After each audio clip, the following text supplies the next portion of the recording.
All right. Hey guys, hope you're doing well. Today we're going to continue our lesson on introduction to money. Today we're going to talk about present and future value of money. We're also going to look at stocks versus bonds and bonds versus loans. And then we're going to wrap it all up with loanable funds market. So our only assignment for this module will be to submit the notes that you complete as you watch this video.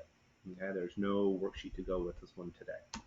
So let's click that button right there. We're starting off with the time value of money.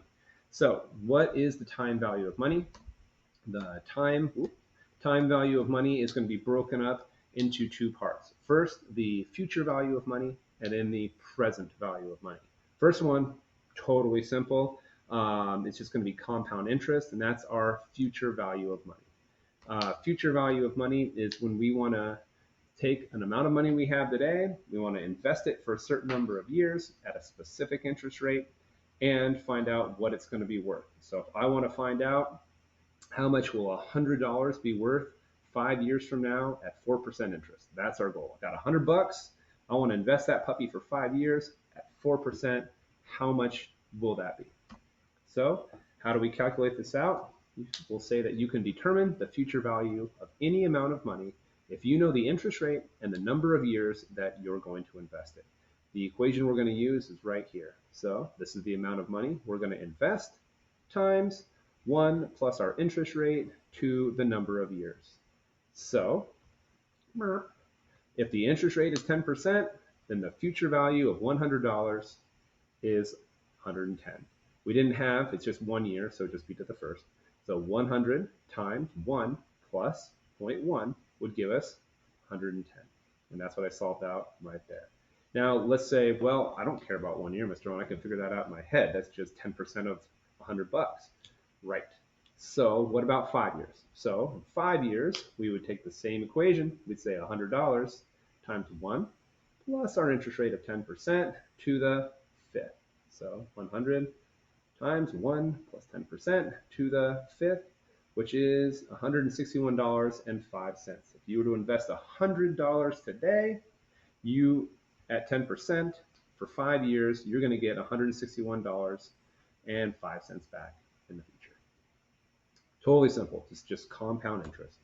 So, well, it looks like my custom animations are rocking right now. So let me hide that bad boy down there. Let's take a look at the answers, I guess. Calculate the future value of $100 in 3 years at 5%. So just like we did, 100 times 1 plus 5% to the third would give us $115.76. If we wanted, and then I changed the wording up, just change the data around. So what is the future value of $100 in 7 years at 4.5% interest rate? So same thing, 200 times 1 plus 0.045 to the seventh would be $272.17. If I invested $200 today at 4.5% interest for 7 years, I'd have $272.17. I think the last one is pretty self-explanatory. I think we got this. Okay, present value of money. This is where everyone goes, what the deuce? What is this? So present value of money is when you need to buy something in the future and you're trying to determine how much you need to invest today to get a specific amount of money in the future. So the question that I use as a reference is, how much do I need to invest right now, today, to have $250,000 in 10 years at 4% interest rate? That's present value. So how much I need to put in today to get $250,000? And you're like, well, why do I care, Mr. Owen? Well, you care because if you need to make a large purchase like a home, you need to put 20% down on a home. If you want to buy a car, you put a portion down on a car. Any big ticket item, you're going to have to put a portion of money down. So you might want to think about, how much do I need to invest today to get to that goal? My goal is to retire. And so how much do I need to invest today to retire in 10 years with $1 million at 2% interest rate? All right, so the equation now, we call this the present value. So it's the current worth of some future amount of money. That's the technical term for it. The equation we're going to use is right here. So we take that amount of money that we want to have in the future, that future value of that amount, and we divide it by 1 plus the interest rate to the number of years. So the present value of $100 in 1 year from now, what does that mean? That's really a kind of a weird way to ask it. How much do I need to invest today to have $100 in 1 year at 10%? So I would do 100 divided by 1 plus 10% raised to the first. If I invest $90.91 today, I can have $100 a year from now at 10% interest. All right, so there's the same thing. And here's the crazy part that's about to blow your mind. This means the future value of $90.91 when the interest rate is 10% for 1 year is $100. So the exact same thing we just did a minute ago. We just switched it around. I can't hit the desk, but I can't hear you respond. So I did 3 partner practices to go with it. I think we got this. The first one looks like that. If the interest rate is 5%, what's the present value of $100 received in 1 year? So just to talk it out, I want $100 in a year. The interest rate is 5%. What do I need to invest today? I need to invest $95.24 today to have $100 at 5% in 1 year. Next one, calculate the present value of $200 received 4 years from now if the interest rate is 10%. Man, I need $200 and I need it 4 years from now, and I know I have 10% interest rate. How much do I need to invest today to get that $200? I do 200 divided by 1 plus 10% to the fourth. If I invest $136.60 today, in 4 years at 10%, I got $200. And finally, assuming a 7% interest rate, calculate the present value of $500 in 3 years. I want $500 and I want it in 3 years, and I've got 7% interest rate. What do I need to invest today? $408.15. So that is our present value. Future value, present value. So considering the fact that we now know that an amount of money can turn into more money in the future, it's safe to say that $100 today is worth more than $100 in the future, because you can invest that money and make more profit, right? If someone says, hey man, do you want $100 today, or do you want $100 in 2 years? I'd say I want it today, because for 2 years I could collect that interest and I could increase my income. Now, how do I do it? We do it through the financial sector. The financial sector is where individuals, businesses, and governments go to borrow and save. So you got consumers, individuals, you've got businesses, and you got government, that want to borrow and save money. Now, they're not going to call each other up. Hey, I'm the government. Hey, I'm a business. Yo, I'm a friend. I want to borrow and save. No. What do? They go into the financial sector that's made up of banks and mutual funds and pension funds and other financial intermediaries that take in money that you're saving and loan out money to other people. So banks have, and consumers, and I guess everybody's got assets and liabilities. An asset is anything tangible or intangible that is owned. This is my pen. This is a pen. I know where I am right now. I am here, and this is a pen. This is something that I own, and this is a calculator. On the day of a test, these two objects you don't come to class with. These are my assets. You might be like, yo, Owen, oh my gosh, I didn't realize I needed a calculator for an APE contest. I'm like, really? And they're like, yeah. Well, at this point, I have an asset that I can loan someone else. It's mine. Now, I'm not going to loan something for free. Well, in the case of my class, I could. I do, because I can't charge you anything. But when you borrow it from me, it becomes a liability. It's something you have to give back. When the test is over, you got to give it back. So to me, this is my asset. I loan it to you. This is my asset. I loan it to you. You look at it and you go, sweet calculator, man. This is such a liability because I've got to give it back. So one object can be both an asset and a liability, just depending on who's owning it. Now, a loan is an agreement between a lender and a borrower. English is good, Mr. Owen. Between a lender and a borrower. And usually there's going to be an interest rate. If I'm going to make a loan, if one of my friends comes up and says, "Yo, I need to borrow $1,000," first I'm like, "Beat it, dude." Second, if I do loan him money, I'm going to charge interest. Why? Because that money is something that I don't want to give up. If I give him $1,000, I'm giving up my ability to collect interest on that $1,000 until he repays me. So usually a loan is going to include an interest rate. If you're the lender, you love loans. Heck yeah. You want to borrow money from me? Sure, here it is. Here's the interest rate. I'm going to have my money make money.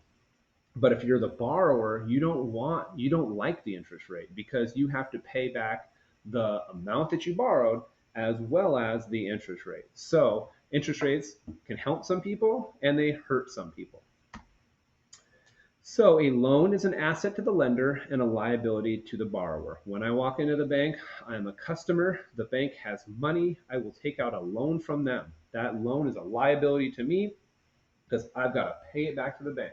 The bank is like, yeah, this guy wants a loan. Here comes my asset. My asset's going to earn interest. And I'm like, this liability, I have to pay interest.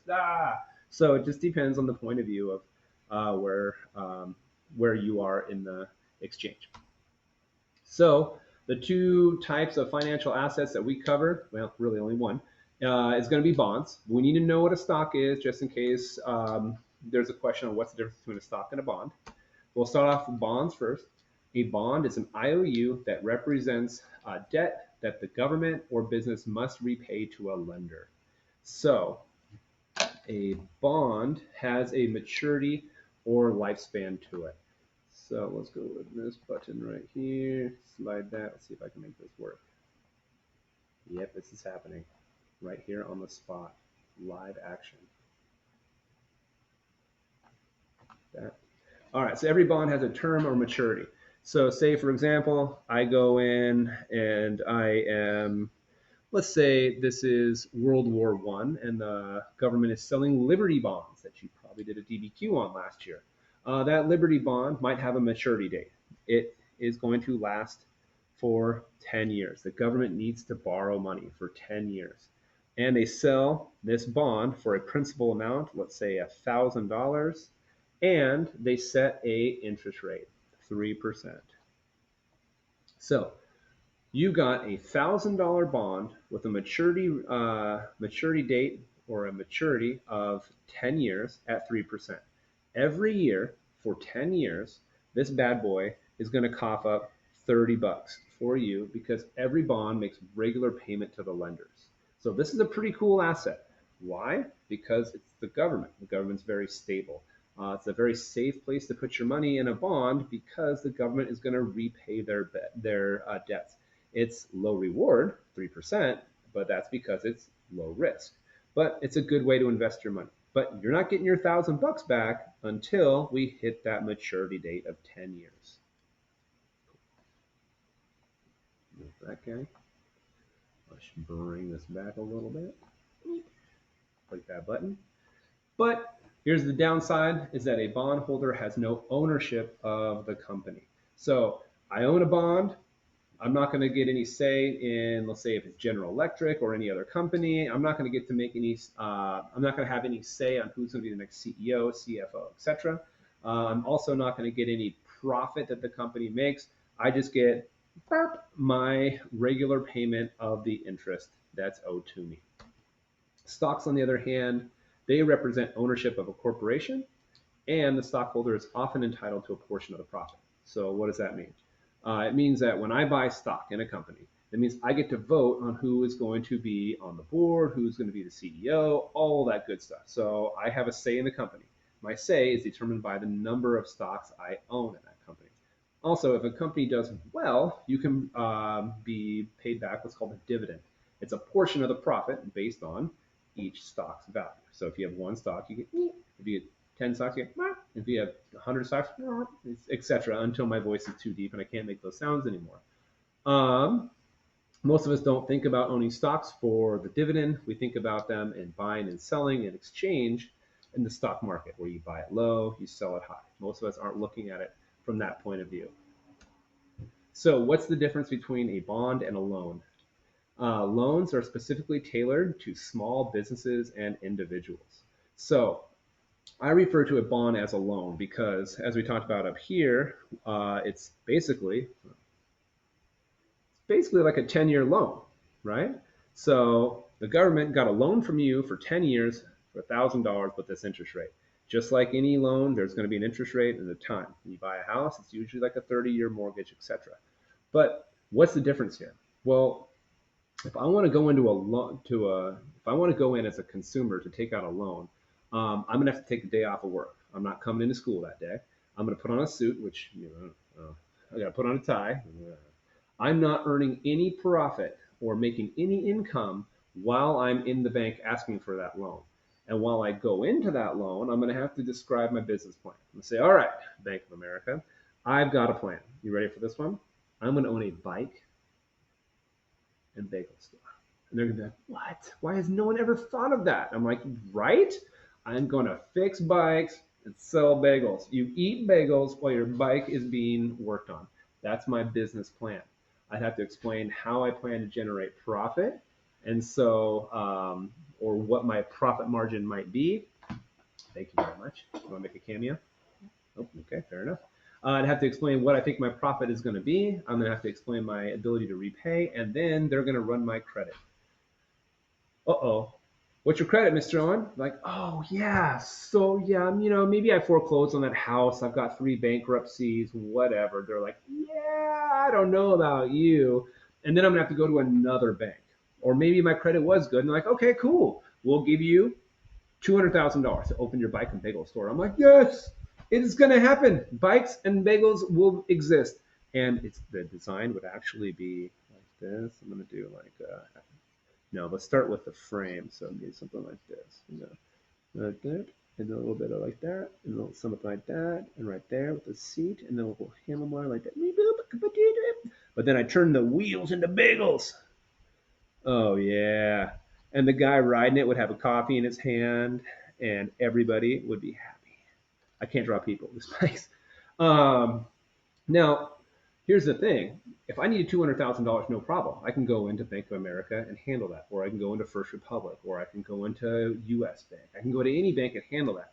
But what happens if I need to borrow $1 billion or $200 million for this large scale activity? Let's call it World War II, or I'm gonna invest everything I own into a Boeing Dreamliner. Well, you can't walk into one bank and ask them for $1 billion. You can't walk into one bank and ask them for $200 million. You'd have to go to hundreds and hundreds of different banks. Then you'd have to present your business plan, do the profit, do the ability to repay, run the credit, hear my story, look at me draw a picture of a bike with a bagel again. It's going to take a long time. Every encounter I have, I'm not working. I'm not generating income for myself. So I'm incurring what are called transaction costs. I'm going out there trying to sell myself to get this loan, but in doing so, I'm not generating any profit. So, what is a bond? A bond is a way to minimize these costs. Large borrowers like corporations or government can streamline the approach. It's basically like a Kickstarter, right? Here's my idea: bikes and bagels. I put it out there, I put all the information on the bond, my business plan, my ability to repay, my credit score, all that good stuff, all the information that you need to know about me is on the bond, kind of like a Kickstarter or a crowdsourcing, one of these types of sites. And then if people want to buy it, then they buy it, right? That's why they made these elaborate posters for World War One and World War II about buying government bonds, because the government wasn't going to go from bank to bank to bank to bank to bank. They just say, do this, support Red Cross, fight back the Germans, and then you decide whether or not you want to buy it or not. It cuts out those transaction costs. Now, here comes the interesting part where it's going to get related back to our Unit 3 stuff. Sometimes things happen. Sometimes you're riding a bike while drinking a coffee. not with bagel wheels, of course. These are, regular tires now. And you fall down and you face plant right in front of Delmar Heights, and everyone honks at you like, "What up, Owen? Nice bike!" And you're like, "Ah!" But you lost a tooth and you need a medical procedure, and that medical procedure happened to be $1,000. And the only thing you got left over in your assets is this bond. Well, you're not. It's not the end of the world, because you can go to the bond market. Oh boy, you can sell a bond before it reaches its maturity date. If I needed access to my $1,000, I could sell my bond on the open market. What's going to determine its value? Its interest rate and the number of years left on it. So bonds can be bought and sold in the market. And just like any other market, prices will fluctuate, even bonds. So what if last year, a $100 bond, let's stretch my screen. Oh man. Let's say last year in 2019, they were selling bonds that were $100, and they had 10 years, and they're worth 4%. It's not a compound interest problem. We're just going to say that 4% of $100 is $4, right? So 100 times 0.04 is $4, and it's going to last for 10 years. So it's going to generate $40. Now in 2012, looks like interest rates fell. So the bonds are now being sold at 2%. So this 2020 bond, $100 bond for 10 years at 2% is going to yield $20. In 10 years, you get your $100 back plus $20. Which bond do you want? I fell off my bike in 2020. Now, if I fell off my bike in 2020, this thing still has 9 years left on it. 9 times $4 versus 10 years times $2. Which one do we want? You want this one. So people that own this bond, they can raise the price of this bond. You can raise the price of this bond because it's going to yield more in the long run. This thing is still going to generate $36, right? Even though I'm 1 year out, they gave up $4 because they paid the 2019 regular payment to the bond holders. This one, you got $20. So you could raise the price on this bond by, let's say, $15, and you're still going to be doing better off than buying this bond. So if someone said, "Hey, I want to buy that $100 bond," you might say, well, "Okay, well, I'll sell it to you for 110." They're like, "Oh, well, I'm still going to generate more in the long run than this cheaper bond." So interest rates and bond prices are going to be connected. And that brings us to this one. And basically, it's the same slide again. Assume a 30-year Treasury bond has a face value of $1,000 and an interest rate of 5%. Each year for 30 years, you get back $50. So if interest rates fall, if the interest rate falls, there's my English, and new bonds are being issued at 3%, then people would rather have the older bonds, the 5% bonds. Why? Because they're going to generate more interest payment on that bond. So again, if you like, you can sell the bonds before they mature. If you sold the 5% bond, buyers would bid up the price since they'd rather have that 5% bond than the newer 3% bond. So the point is that bond prices and interest rates are inversely related. And you're like, cool, fun fact, Mr. Owen. I enjoy that fun fact. How does that relate at all to the stuff we've talked about so far? You ready for this? Okay. This always shows up on AP exams in the FRQ. Your mind is about to be blown. We've got price level. We've got GDP. We have AS. We have AD. We have a QE. And we have a PLE. But wait, we're in a recession. Oh no, we're in a recession. What are we going to do? Well, we're going to have expansionary fiscal policy. And you're like, I remember that. That was last week. So, what is expansionary fiscal policy? That's increasing government spending and decreasing taxes. When you increase government spending or decrease taxes, you run a budget deficit. If you run a budget deficit, you have to go to the loanable funds market. So, supply of loanable funds, demand of loanable funds. This is our real interest rate, and this is our quantity of loanable funds. This is our quantity at equilibrium, and this is our interest rate at equilibrium. If the government decides to increase aggregate demand through an expansionary fiscal policy, what do? They deficit spent. They increase the demand for loanable funds. They increase the interest rates. So if the interest rates increase today, all bonds, so they were originally 3%. Now, because of our expansionary fiscal policy, we ran a deficit, interest rates went up to 5%. Everyone's going to want to buy the new government bonds. The old government bonds are going to decrease in value because everyone is going to prefer this.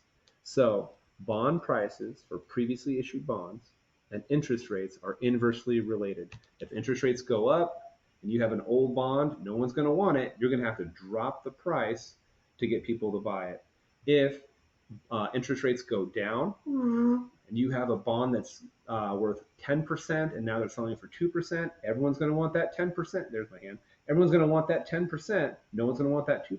So if interest rates go up, previously issued bond prices go down.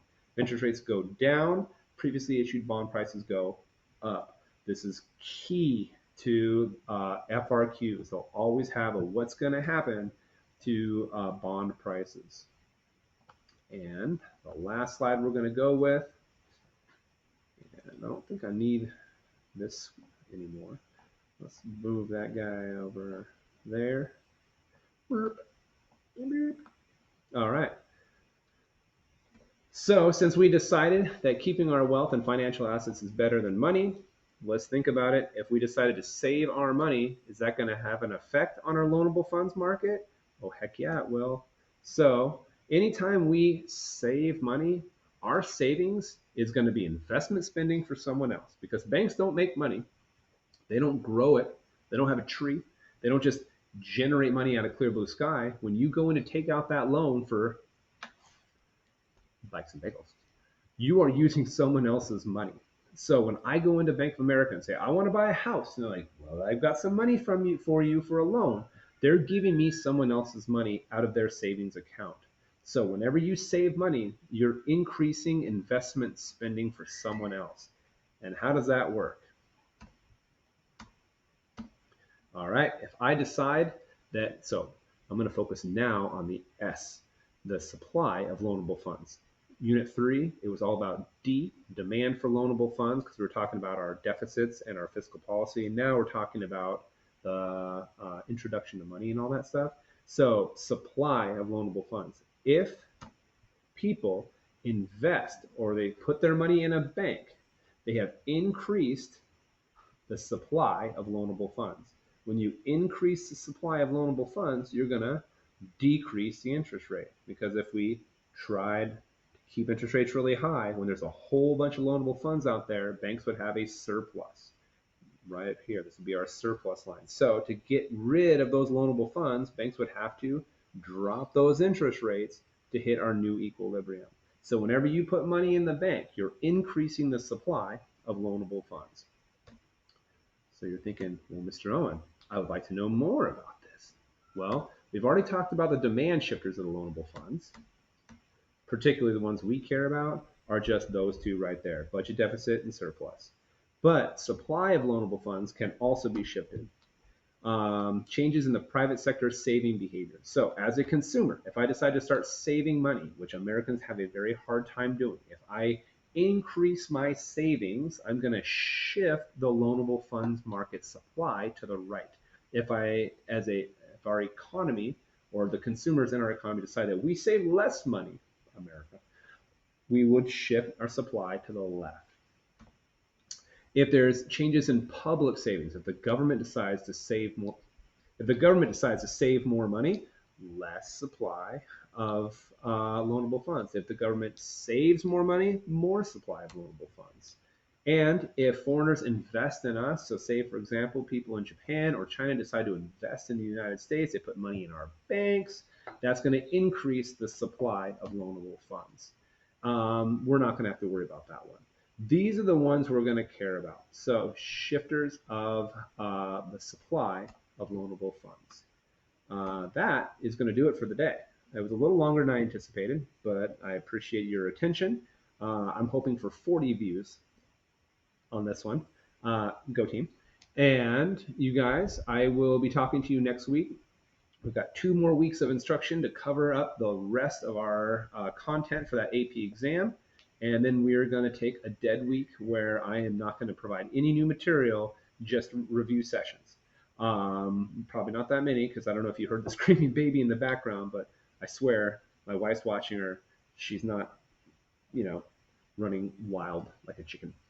Anyway, you guys have a great weekend and just upload those notes. And that is the homework assignment for this module. Thank you so much. Stay safe. Keep it real. Let's figure out how to cancel this thing. And I am out.